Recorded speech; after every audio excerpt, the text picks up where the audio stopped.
સુરતથી સમાચાર સામે આવી રહ્યા છે। સુરતના વરાછાના ધારાસભ્ય દ્વારા કલેક્ટરને પત્ર લખવામાં આવ્યો છે।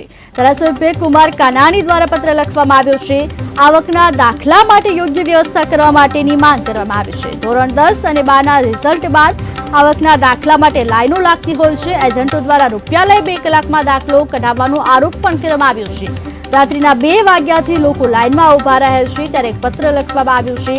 જો કે યોગ્ય વ્યવસ્થા કરવાની માંગ કરવામાં આવી છે। દાખલા માટે જો કે લાઈનો લાગતી હોય છે, એજન્ટો દ્વારા રૂપિયા લઈ અને 2 કલાકમાં દાખલો કાઢવાનો આરોપ કરવામાં આવ્યો છે।